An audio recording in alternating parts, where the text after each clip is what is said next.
So dear friends, we'd like to tell you a story that started 200 years ago when the world was in the midst of rapid and massive change. Queen Victoria was soon to be born.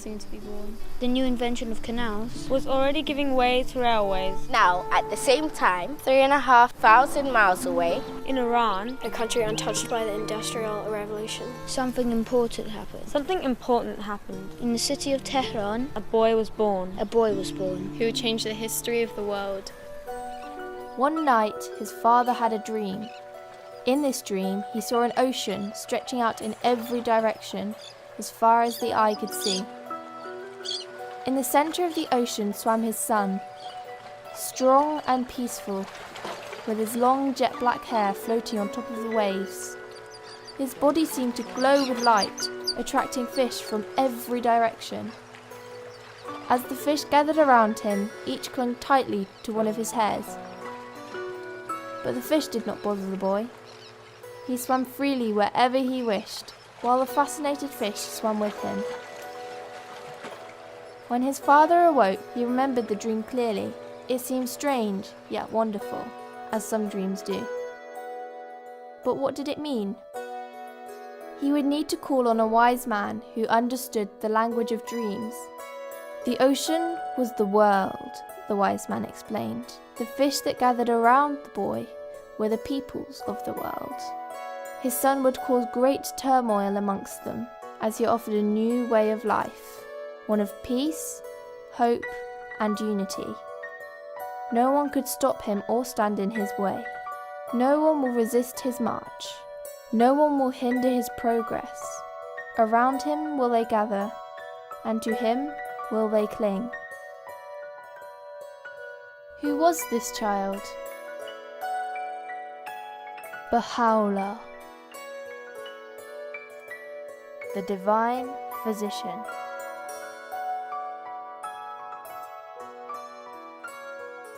The all-knowing physician hath his finger on the pulse of mankind. He perceiveth the disease and prescribeth in his unerring wisdom the remedy.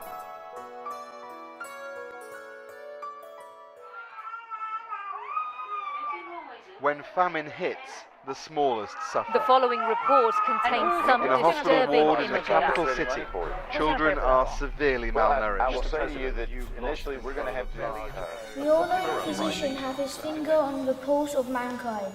He perceiveth the disease. Negativity, fear and hatred.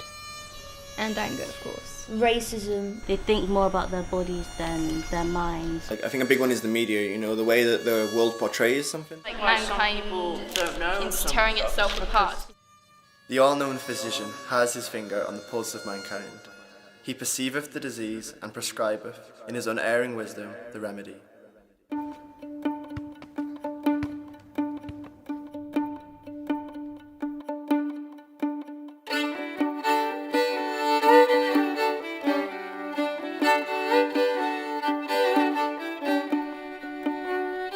My name is Rhiannon Lee. And I am 12. I'm sorry. My name is Ash Khan. I'm Tessa Savetti and I live in Woking. My name is Leah Cramy and I'm 12 years old. I'm Thomas Lloyd-Lee and I'm 20 years old. I'm part of the Baha'i faith, which is one of the more recent religions that we have been taught by the manifestations of God. The founder of the Baha'i faith was a man named Baha'u'llah, and really he came about 200 years ago, and really his message was this idea of that the world needs to live in peace and harmony, that mankind is united. He was a messenger of God who came here to solve the world's problems. Baha'u'llah brings an opportunity to love everyone and to not judge people. He gave to the poor. He tried to lead people in the right direction, believe in faith.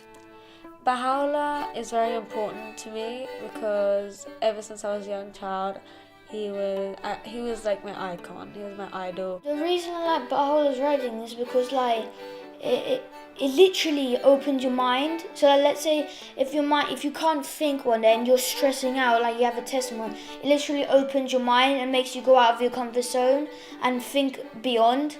Baha'u'llah talks a lot about this, and it's this idea that junior youth and youth will be they will carry us into the future sort of thing. So when we're working with the junior youth, they're going to be the ones, the next presidents, the next like scientists, and they're going to have these values instilled in. The values of Baha'u'llah will be their moral framework.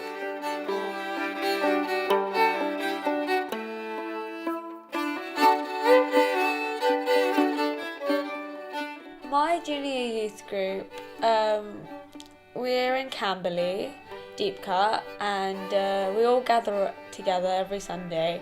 It's for all ages, and I just love going there because we can talk to each other and express all our feelings and not get judged. It's one place where it's cool to be kind.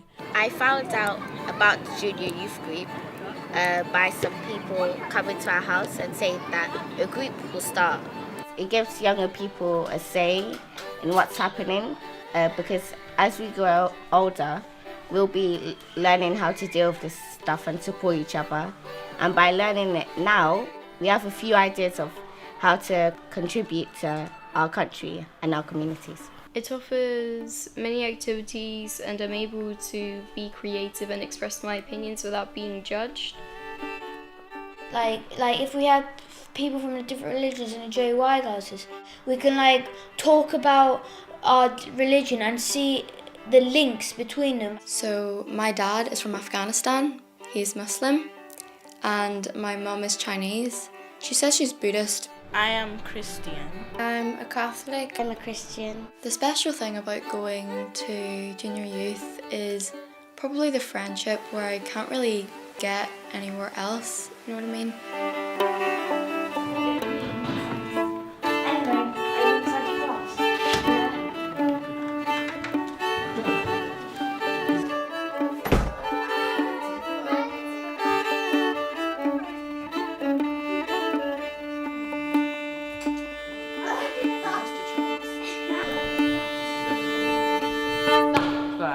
In this workshop today, we're going to be looking at this idea of these constructive and destructive forces in society.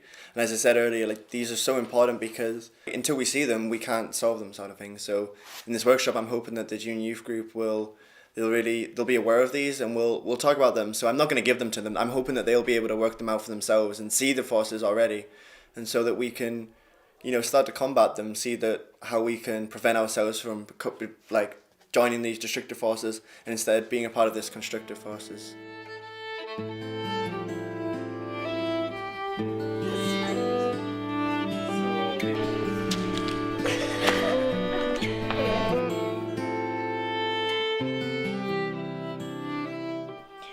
Racism. Yeah, the problems I see in the world is everywhere racism.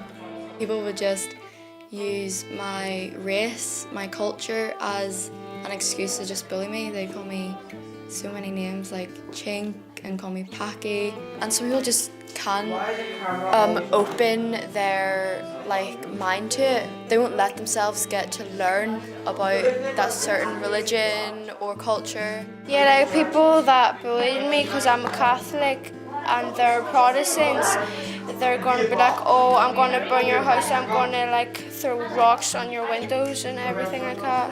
Poverty, hatred, anger, abuse. Alcoholism, anorexia, drug addiction and bulimic. They do self-harm because they feel like they're not worthy. But of course media has it. It's so you have to look pretty, otherwise you aren't accepted, which most people have to go under a lot of stress just to make themselves look and seem acceptable. It's just the social world and what these models and all these people her seen in a higher place or seem to be perfect and have all the perfect faces and perfect lips and eyes and body and stuff like that. The terrorists believe in something, their own religion, and they believe if you do bad in something bomb things and all, you'll go to heaven. So it's all got to do with misunderstanding and disagreement. It does make sense. In the end, isn't it anger and fear the reason why all these things exist? It's the reason why this world is so divided today, why we have so many separate countries, so many wars. It kind of leads to chaos if you don't have an intelligent leader who is selfless. Well, they should go investigate it for themselves and stop believing what people tell them, because people tell lies all the time. And that's why nobody trusts each other anymore.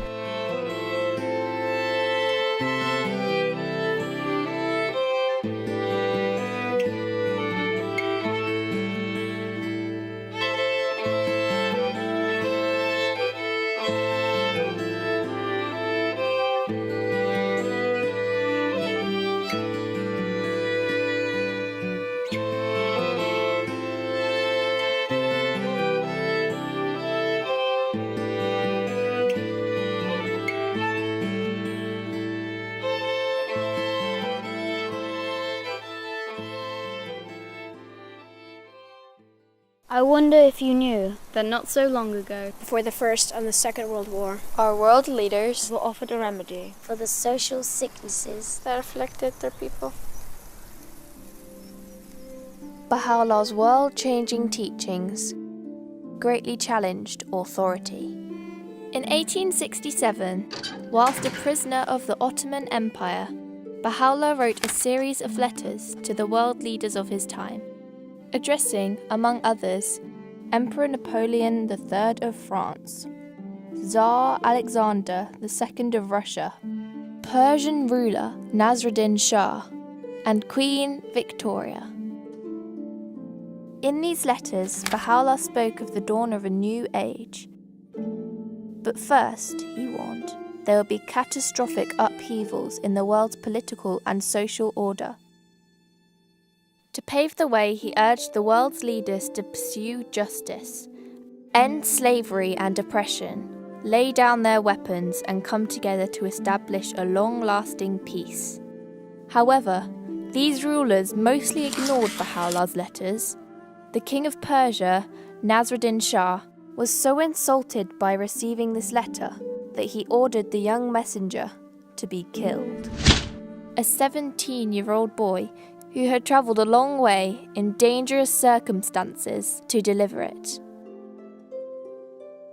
As Baha'u'llah prophesied, all their reigns came to abrupt and ugly ends, all except Queen Victoria, who was more positive than the other rulers towards the letter, and whom Baha'u'llah praised for abolishing the slave trade and for taking significant strides to make the British voting system more fair and representative.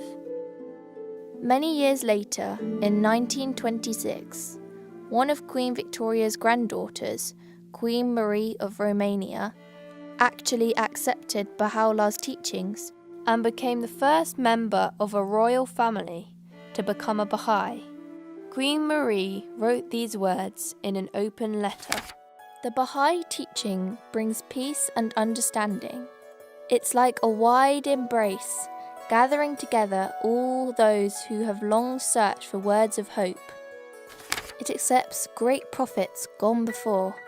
It destroys no other creeds and leaves all doors open. Saddened by the continual strife among believers of many confessions, and wearied by their intolerance towards one another, I discovered in the Baha'i teaching unity instead of strife, hope instead of condemnation, love instead of hate, and a great reassurance for all men.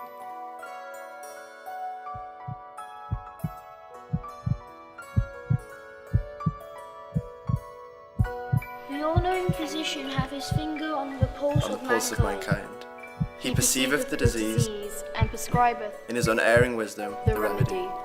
Every age hath its own problem, and every soul its particular aspiration. The remedy the world needeth in its present day afflictions can never be the same as that which a subsequent age may require. Be anxiously concerned with the needs of the age ye live in.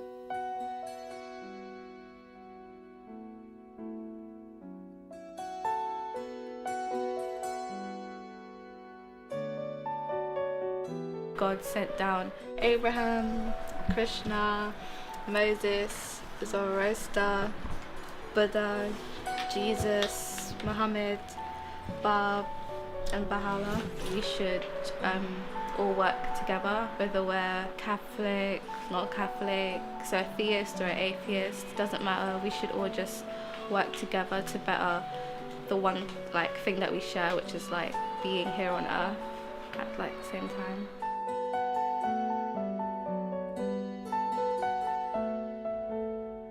in the Baha'i faith, it is explained that mankind is like a bird, and that it's like the two wings of one is men and one is women, and they both have to be equally valued and respected for the bird to be able to fly. But maybe one wing is stronger than the other, so the bird can't exactly fly, but instead drops.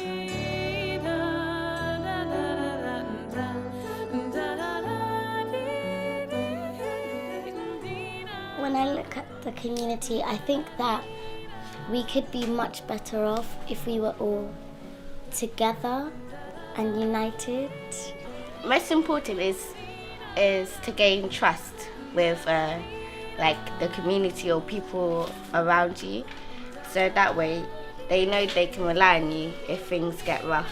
And like racism, like, come on, like, God made us equal. God made us equal. He didn't make someone perfect. There's no one perfect in the world, and there's nothing wrong with being different skin colours. The earth is but one country, and mankind its citizens.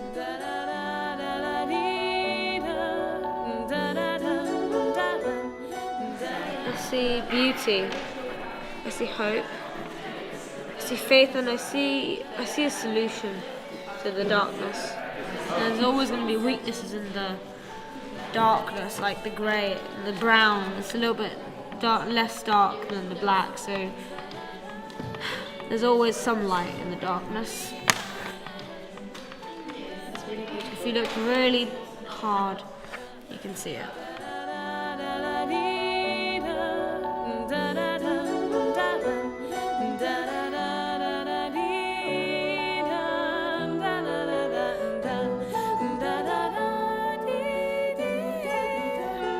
We must all strive with heart and soul until we have the reality of unity in our midst. And as we work, so will strength be given unto us.